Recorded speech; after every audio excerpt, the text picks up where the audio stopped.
আল্লাহ বলে, বান্দা আমি আল্লাহ তোমাদেরকে সব বিষয়ে সহজ করতে চাই, কোনোভাবেই বান্দা আমি তোমার উপরে কঠিন কিছু চাপায় দিতে চাই না। মা জাআলা আলাইকুম ফিদ্দীনি মিন হারাজ। আল্লাহ বলেন, আমি আল্লাহ দ্বীনের নামে, ইসলামের নামে, কোরআনের নামে আমার কোনো শরীয়ত, আমার কোনো বিধান আমি এমন একটাও বানাই নাই যেটা হারাজ, কষ্ট হয়ে যাবে, মুসিবত হয়ে যাবে, অনেক বড় পেরেশানি হয়ে যাবে তোমার জন্য। না না, আমি এমনটা বানাই নাই। মা জাআলা আলাইকুম ফিদ্দীনি মিন হারাজ। আল্লাহ নবী সাল্লাল্লাহু আলাইহি ওয়াসাল্লাম বলছেন, আদ-দীনু ইউসরুন, দিন সহজ, ইসলাম মানা সহজ, সহজ, একেবারেই সহজ।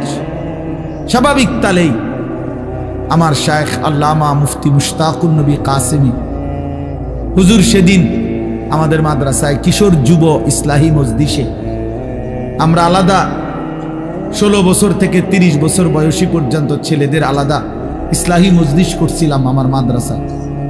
8ই ফেব্রুয়ারি প্রায় 600-র মতো ছেলে উপস্থিত হয়েছিল, শুধু ছেলে,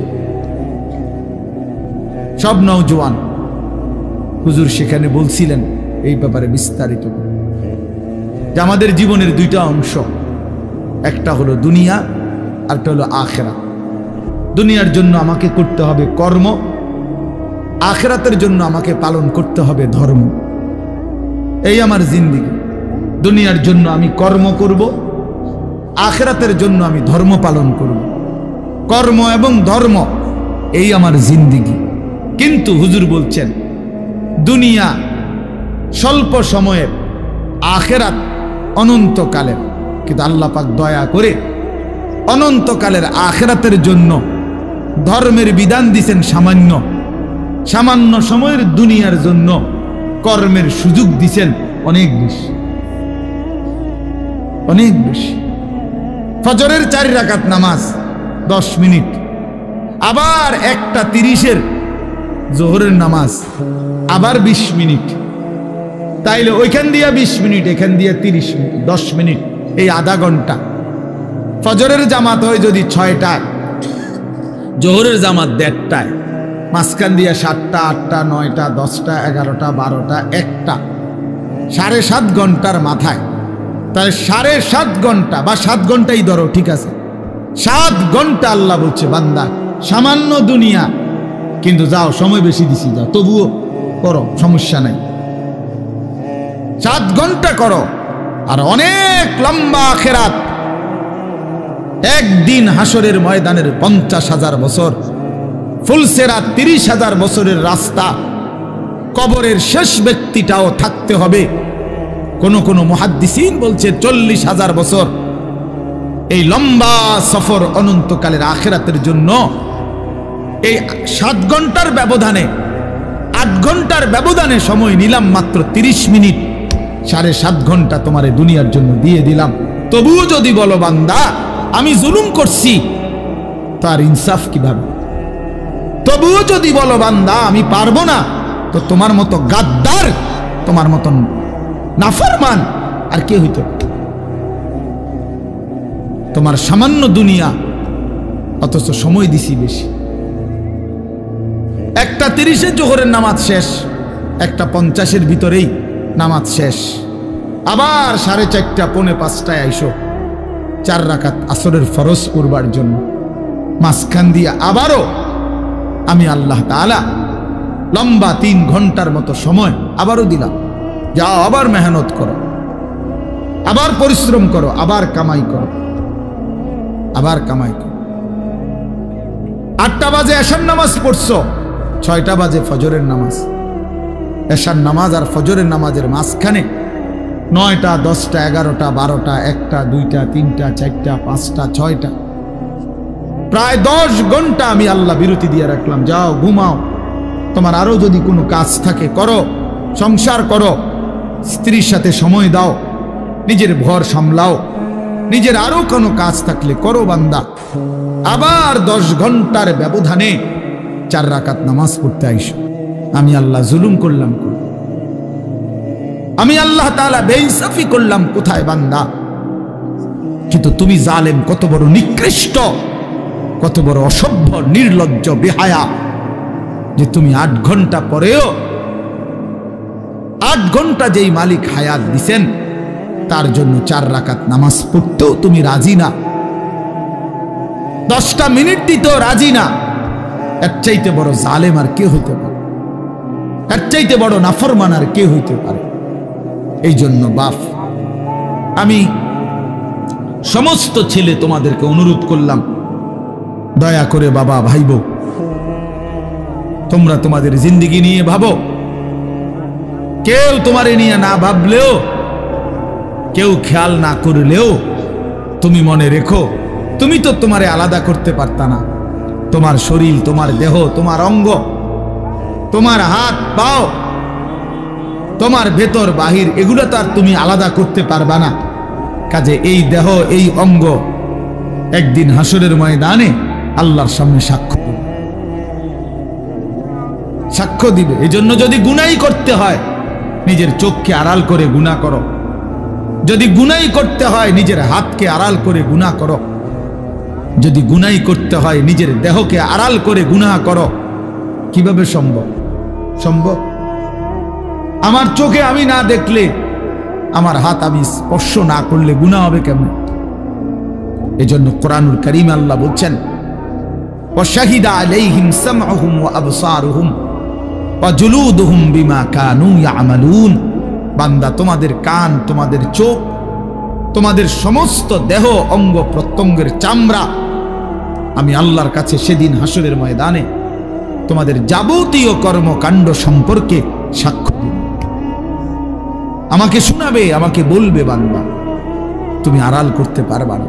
নিজের হাতকে আড়াল করবেন কেমনে? নিজের চোখকে আড়াল করবেন কেমনে? নিজেকে আড়াল করার সুযোগ তো নাই ভাই। প্রিয় সন্তান, প্রিয় ছেলেরা, কেন নষ্ট হচ্ছ? কেন চরিত্রহীন হইলা বাবা? বলো বাপ। ওই দেখেন, ও এখনো হাসাহাসি।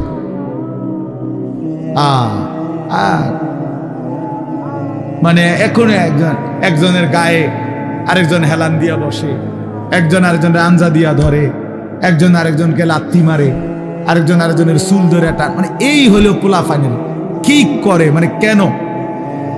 এখানে না শুধু এ চলতে ফিরতে হাঁটতে ঘুরতে একটা আরেকটারে লাত্তি দেয়, একটা আরেকটারে টাইনা ধরে, একটা চুল ধরে, একটা বেটকায়, একটা আঞ্জা দিয়া ধরে, কি করে? পাগল মাথা। আহা,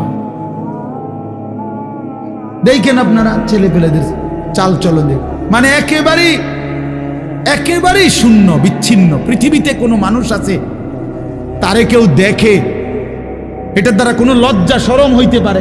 কিচ্ছু বোঝে না, কিছুই বোঝে না, কিচ্ছু বোঝে না। কি মুরব্বী আছে না, মানুষে দেখে না, আলেম ওলামা দেখে না, হেতে হেতের এত বিকৃত।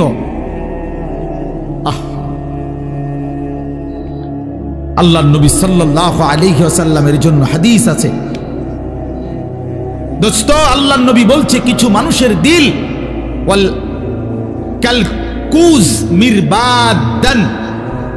নবীজি বলছেন, কিছু মানুষের দিল থাকে এরকম উল্টানো।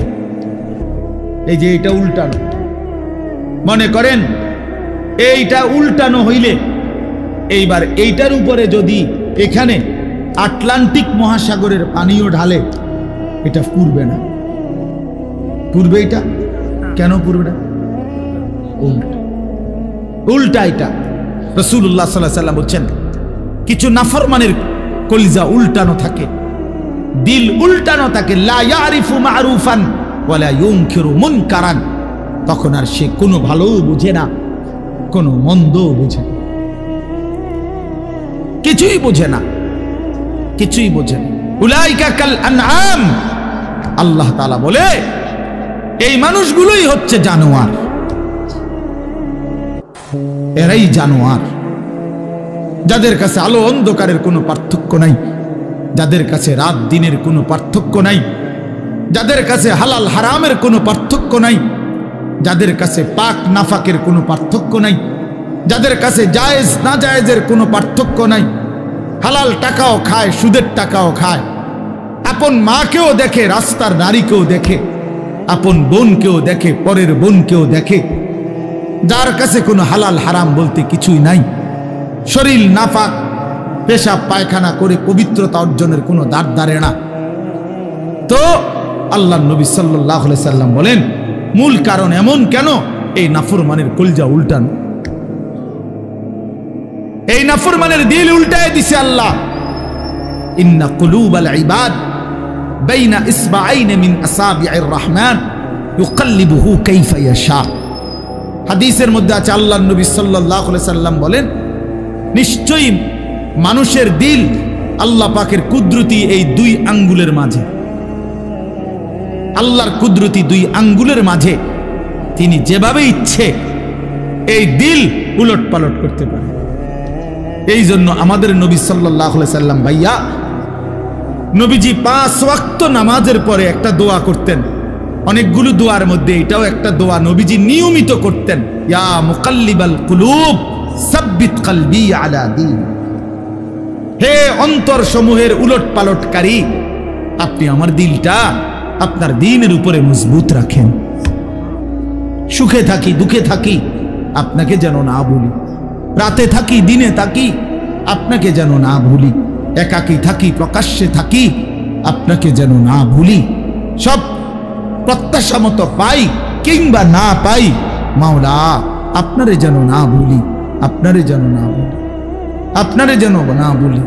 আপনাকেই যদি হারিয়ে ফেলি তো মোমেনের আর থাকলো কি? আপনারই যদি পেয়ে যাই মোমেনের আর হারালো কি? হারালো কি? जो तू मेरा तो सब मेरा, যখন আল্লাহ আমার সবই আমার, अगर एक तू नहीं मेरा तो कोई शई नहीं मेरी, যখন আল্লাহ আমার নাই কিছুই আমার নাই। আমরা কিতাবে পড়ছি, বুজুর্গদের মুখে শুনছি। আমার ঢালকানগর হযরত কুতবে আলম আরিফ বিল্লাহ হযরত মাওলানা শাহ আব্দুল মতিন বিন হুসাইন দামাত বারাকাতুহুমুল আলিয়া, আমি হযরতের মুখে বহু শুনছি। এই ভারতীয় উপমহাদেশে একজন বড় বুজুর্গ ছিলেন, সাইয়্যিদুত তাইফা হাজী ইমদাদুল্লাহ মুহাজিরে মক্কি রাহমাতুল্লাহ আলাইহি, জগৎ বিখ্যাত বুজুর্গ ছিলেন, আল্লাহর ওলি ছিলেন। তো উনি যখন মুনাজাত করতেন, আল্লাহর কাছে কিছু চাইতেন, তখন তিনি বলতেন, চাই মাওলা, আপনার কাছে দুনিয়ার কত মানুষ কত কিছু চায়, বাড়ি চায়, গাড়ি চায়, কত প্রয়োজনের কথা আপনার কাছে বলে, আর আমি ইমদাদুল্লাহ আপনার কাছে, আপনি আল্লাহকেই চান, আমার আর কিচ্ছু লাগবে। कोई तुझसे कुछ और कोई कुछ मांगता है, मैं हो तुझसे या रब तलबगारे तेरा। আল্লাহ কেউ এটা চায়, কেউ ওটা চায়, আমি না আপনার কাছে আপনাকেই চাই, আপনার কাছে আপনাকেই চাই। আপনি আমার হয়ে গেলে আর বাকি থাকলো কি? আপনি আমার না হলে আমি আর পেলাম কি? ওয়াল্লাযীনা আমানু আশাদ্দু হুব্বাল লিল্লাহ, রব্বুল আলামিন বলে যারা মুমিন তাদের সবচাইতে বেশি ভালোবাসা আল্লাহর জন্য। কার জন্য? ইয়া আইয়ুহাল্লাযীনা আমানু মান ইয়ারতাদ্দা মিনকুম আন দীনিহি ফাসাউফা ইয়াতিল্লাহু বিকওমিন ইউহিব্বুহুম ওয়া ইউহিব্বুনাহু। আল্লাহ বলেন, হে ঈমানদার মুমিন, মনে রেখো, গোটা পৃথিবী যদি আমি আল্লাহর বিরোধিতা করে, আমি আল্লাহর দিন থেকে যদি মুরতাদ হয়ে যায়, কোনো সমস্যা নাই, আমি তৎক্ষণাৎ নতুন জাতি নতুন মানুষ আবার তৈরি করব। জমিনে আমি এমন মানুষ সর্বদাই রাখবো, এমন একটা দল জমিনে আমার সব সময় থাকবে, ইউহিব্বুহুম ওয়া ইউহিব্বুনা, যারা আমাকে ভালোবাসবে, আমি আল্লাহ যাদেরকে ভালোবাসবো।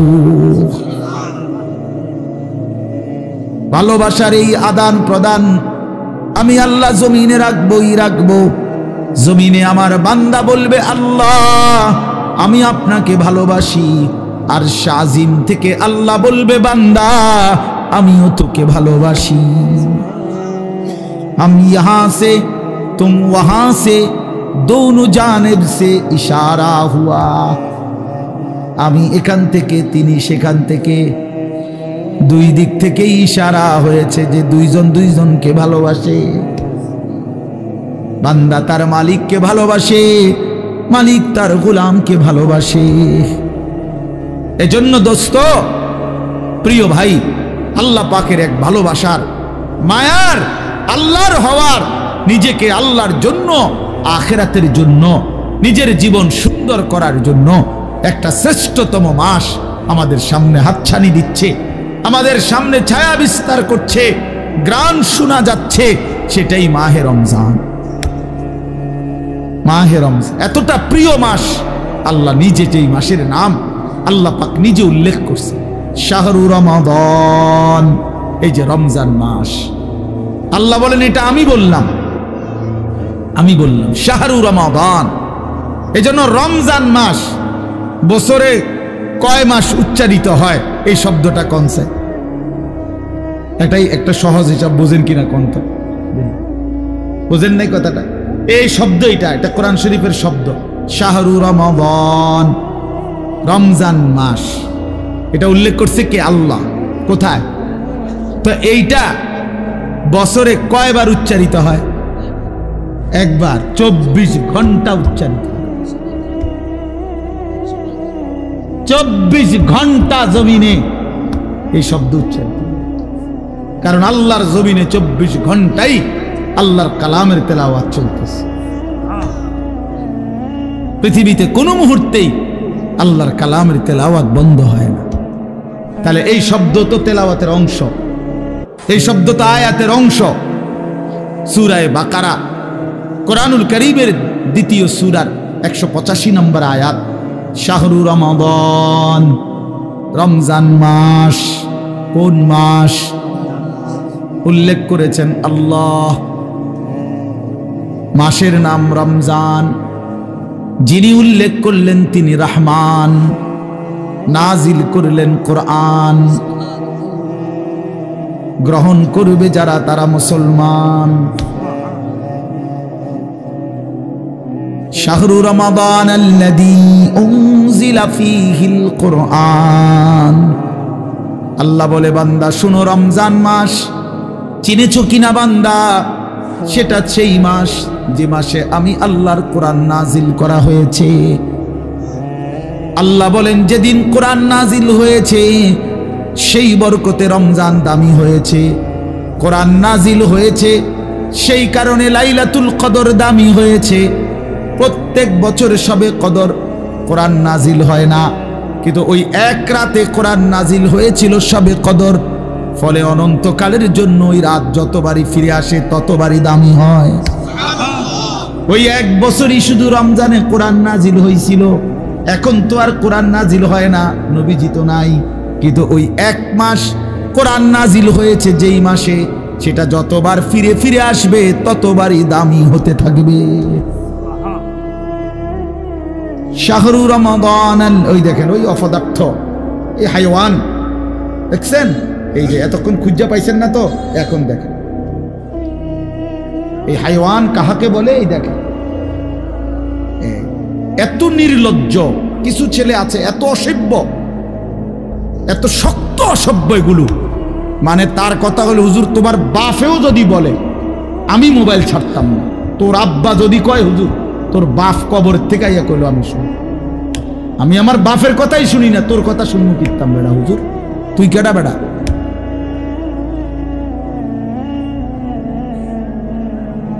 এইসা জানোয়ার, এইসা জিন্দেগি, সিদ্ধান্ত এটা। মানে পৃথিবীতে প্রয়োজনে মরে যাব, হাত পাও খুললেও যদি রাখা দেয় তারপরও মোবাইল ছাড়বো না।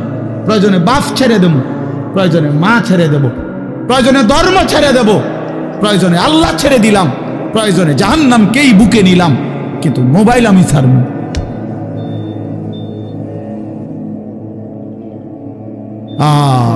কলিজা যার পাথর, জিন্দেগি যার পাথর হয়ে গেছে, তাদের তারা এটা মানায়। আপনি নাহলে চিন্তা করেন না তার সাহসটা। এতগুলো মানুষ আমরা মনোযোগ দিয়ে শুনতেছি, সে এই অবস্থাতে কাইত হইয়া মোবাইলে টিপতেছে। হায় হায় অপদার্থ রে, আমি ছেড়ে দেওয়ার মানুষ না, আমি ছাইরা দই না মানুষ। এটা আমার সিদ্ধান্ত জিন্দিগি। যেদিন কইতে পারি, যেদিন কইতে পারি, মাগার বলে যাব শক্তভাবে। হিসাব আমার। যদি কোনোদিন আর বলতে না পারি, না পারলাম খালাস। আমি জনপ্রিয়তা দিয়া কি করবো? আমি কি ভোটে খারাইছি? তো কি আমার ভোটা, আমি ভোটা টোয়াইনি। আমি জনপ্রিয়তা দিয়া করব কি? বুঝেন নাই আমার কথা? আমি তো ইলেকশনে খারাইছি না, আমার এই মানসিকতাও নাই। তো আর আমার সমস্যা কি? আমার শুধু বলে যাওয়া, আল্লাহর কথা ফেরি করা, বলতে থাকা, যেখানে সুযোগ হয়, যেটুকু সুযোগ হয় আল্লাহর কথা বলা। কবি আরশ पर कभी फरश पर, कभी उनके दर कभी दर बदर, गमे आशिकी तेरा शुक्रिया, मैं कहां से गुजर गया, कभी रास्तों में तन्हा, कभी हो गुरूद सहरा, मैं जुनू का हम सफर हो, मेरा कोई घर नहीं। আল্লাহর পথে যে ডাকে তার কোনো ঘর হয় না। এই উঠা নামা দূর, ওই বলল। আমি সকাল 7টা বাজে আসছি সিলেট থেকে, 12টার দিকে উঠতেই আমার বিবিরে বললাম 1 কাপ চা। খালাস, কই যাইতেছে জায়গা, ওর বাইরে গেছে। চলো ভাইয়া, জিন্দিগি চলতে থাকে, বিশ্রাম হবে ইনশাআল্লাহ যেদিন কবরে পৌঁছবে সেদিন, আরাম হবে যেদিন জান্নাতে হবে সেদিন। এজন্য ছেলেরা নষ্ট হলো কেন? কেন নষ্ট হয়ে গেল? তাহলে মাহে রমজান, আল্লাহ আমার কথা শেষ। আল্লাহ বলছে বান্দা এটা আমার মাস, রমাদানু শাহরুল্লাহ। নবীজি বলছে রমজান আল্লাহর মাস, রমজান আল্লাহর মাস, রমজান আল্লাহর মাস। প্রিয় বন্ধু, রমজান সামনে। আল্লাহ কোরআন নাজিল করেছেন, কোন এক রাত্রে নাজিল করছেন, অথচ অনন্তকালের জন্য ওই এক রাত যতবারই ফিরে আসে ততবারই দাম। কোন এক বছর না রমজানে নাজিল হইছে, বুঝেন নাই কথাটা? প্রত্যেক বছরই কি রমজানে কোরআন নাজিল হয়? কিন্তু ওই কোন এক মাসে নাজিল হইছে, সেই 610 খ্রিস্টাব্দে নবী সাল্লাল্লাহু আলাইহি সাল্লামের বয়স যখন 40 তখন। কিন্তু এরপরে তো 1450 বছর চলে গেছে। 1450 বছর ধরে যতবার রমজান ফিরে ফিরে আসে ততবার কোরআন রমজানকে দামি বানায়। তাহলে কোরআন যদি রমজানকে দামি বানায়, কোরআন যদি শবে কদরকে দামি বানায়, কোরআন যদি হাফেজে কোরআনকে দামি বানায়, কোরআন তোমারও দামি বানাবে, রমজান তোমাকেও দামি বানাবে। তুমি কদর করো, তুমি কদর করো ভাইয়া। রমজানে ঘুরে দাঁড়াও, রমজানে পরিবর্তনের ফিকির করো। আমার বাপ, আমার ভাই, আমার ছেলেরা, নিজেদেরকে রহম করো, রমজান সুন্দর করো, রমজানে গুনাহ ছেড়ে দাও, রমজানে আল্লাহর ইবাদতে লাগাও। 20 রাকাত তারাবি পূর্ণ পড়ো, প্রতিদিন রোজা ঠিক মতো রাখো, বরকত হবে। 5 ওয়াক্ত নামাজ জামাতে পড়ো ভাইয়া। কেন নষ্ট হইলা? খেয়ে তোমারে মূল্যায়ন করে। তোমার এই চুল, তোমার এই প্যান্ট কোন ছাগলে দেখে? তুমি কও। এই সমাজের কোনো ভদ্রলোক, এই সমাজের মান্য গণ্য কোনো মানুষ, দিল দরদি, দিন দরদি কোনো মানুষ তোমার ঘরে দেখে? কেউ কোনোদিন তোমারে ডাকছে কোনোদিন যে বাবা তোমার এই অসাধারণ চুলের জন্য তোমারে ধন্যবাদ? হ্যাঁ, তো তাহলে সে সামান্যতম, আমরা তো মনে করেন একটু অনুভব করি, কথার কথায় অহংকারের জন্য বুঝাইতেছি না, যেন আমি এটা অনুভব করি আমরা যে অনেক মানুষ আমগরে মহব্বত করে, মুসাফা করে, হ্যাঁ মাহফিলের জন্য বলে, তাহলে বোঝা গেল আমি অনুভব করি যে আমার অনেক মানুষ মহব্বত করে। আমার কথাটা বোঝেন নাই? অনেক মহব্বতের যেই কি পরিমাণ যন্ত্রণা, এগুলো এই নজরুল মুহাম্মদ এগুলো দেখলেই বোঝা যথেষ্ট। গমে আশিকি তেরা শুকরিয়া, এইটার অর্থ এইটা। গমে আশিকি মানে হইল ভালোবাসার বেদনা, ভালোবাসার যন্ত্রণা, মহব্বতের যন্ত্রণা। আল্লাহ তেরা শুকরিয়া মানে বুঝায় যে তোমার রাস্তায় যতবার যত দুঃখ পেয়েছি, তোমারে ভালোবাসতে গিয়ে সবকিছুর জন্য তোমার শুকর যে আল্লাহ তোমার রাস্তায় দুঃখ বেদনা যা মিলান মিলছে। তো এই জন্য ভাইয়া তোমার তো এটা অনুভব করা উচিত, তোমার তো এটা ভাবা উচিত যে আমি যে প্রতিনিয়ত চুল পাল্টাইলাম, ডিজাইন পাল্টাইলাম, ফ্যাশন পাল্টাইছি, তো মানুষে আমারে কিতা কয়। আমি তো অনেক সময় বলি যে তোমাদের সমবয়সী ছেলেরা যখন তোমারে বলে দোস্ত তোরে সেরকম লাগে, তো তুই জিগাও না কা কি রকম। আমিও তো মানছি তোরে সেরকম লাগে, কিন্তু সেটা কেডা? মান হুয়া সে কে? যার মতো তোমারে লাগে নিশ্চিত খবর নিলে দেখবা ফুট্টাখোরের মতো লাগে, গাঞ্জাখোরের মতো লাগে, নেশাখোরের মতো লাগে, জুয়ারির মতো লাগে, লম্পট চরিত্রহীনের মতো লাগে বেটা, ইমানদারের মতো লাগে না, জুনায়েদ বাগদাদির মতো লাগে না, বায়েজিদ বুস্তামির মতো লাগে না, কোন আল্লাহওয়ালার মতো লাগে না বেটা, কোন হারামখোরের মতো মনে হয়, কোন বাবাখোর ডাইলখোর ছাড়া, নেশাখোর ইয়াবাখোর ছাড়া অন্যদের মতো লাগে না বেটা। নামাজি এমন হয় না, চরিত্রবান এমন হয় না, ভালো মানুষ এমন হয় না। এজন্য ঘুরে দাঁড়াও। শাহরু রমাদান আল্লাযী উনজিলা ফীহিল কুরআন হুদাল লিন-নাসি ওয়া বায়্যিনাতিম মিনাল হুদা ওয়াল ফুরকান। আল্লাহ বলছে বান্দা এই আজিমুশ শান কোরআন আমি দিয়েছি, এই কোরআন গোটা বিশ্ব মানবতার হেদায়েত, এবং হেদায়েতের কথাগুলো বায়্যিনাতিম মিনাল হুদা, একটা শব্দ, একটা ব্যাখ্যা, একটা বিষয়ের মধ্যে কোনো অস্পষ্টতা, অগোছালো, অবুঝ কিছু নাই, সব স্পষ্ট। তুমি শুধু শুনো, 100 তুমি বুঝবা, তোমারে আলো দেখাবে। ওয়াল ফুরকান, এবং কোরআনই একমাত্র হচ্ছে সত্য মিথ্যা, ন্যায় অন্যায়, হালাল হারাম, জায়েজ না জায়েজ, ভালো মন্দের মধ্যে পার্থক্য করে।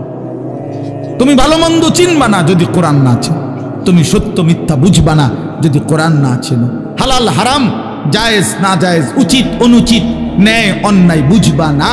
বাংলা বই দিয়া হবে না, অঙ্ক ইংরেজি পদার্থ জীববিজ্ঞান বই দিয়া হবে না, কোরআন লাগবে। কোরআন চ্যালেঞ্জ করলাম নাই তো আমি, বাংলা অঙ্ক ইংরেজি পদার্থ ইতান আমি পড়ছি, আপনি আমার লোক কইয়েন কথা, হ্যাঁ আপনি কোনটা দিয়া বুঝাইবেন? সত্য মিথ্যার পার্থক্যকারী বই কোরআন, কোরআন বাংলা না, অঙ্ক নয়।